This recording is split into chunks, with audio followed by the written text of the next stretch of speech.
Okay, now, of course, Nonito Donaire, Guillermo Rigondeaux.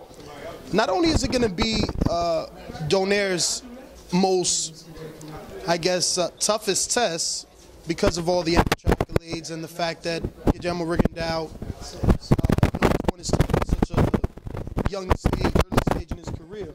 But it's also going to be a bit of a test for you. You're going up another infamous trainer in the name of Pedro Diaz. Have you given any thought to that? Did you know that Guillermo acquired Pedro Diaz as his trainer? I read that he did, and it's just another challenge. I love challenges, and Diaz has done a great job. He's done a great job with previous fighters, and you know, it's a challenge for me too. But I just think Nonito's skills, power, too much for Guillermo Rigondeaux. You know, everybody might think that I'm wrong, but this fight could turn out to be an easy fight for Nonito. As you know, as long as Nonito keeps his cool and keeps his patience and follows his game plan, I don't think he's got any problems against Guillermo Rigondeaux.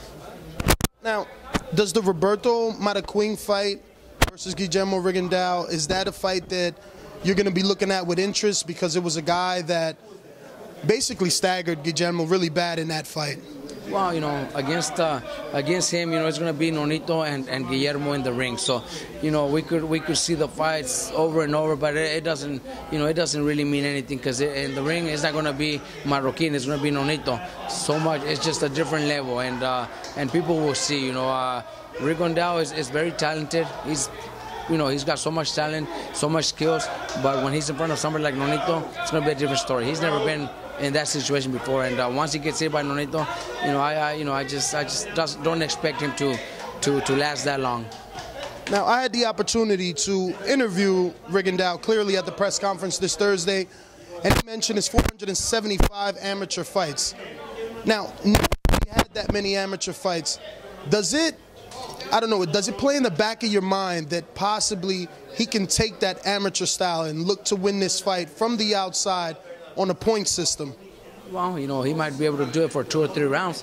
470-some fights, he only fought 3 rounds each fight. You know, once you get into the late rounds and you have a puncher like Nonito in front of you, it'll be a different story. You know, he's never been in the ring with somebody like Nonito. Honestly, you know, we just can't. We got to see the facts. And Nonito has been in the ring with fighters as good or even better or more experienced at least than Rigondeaux in the pros.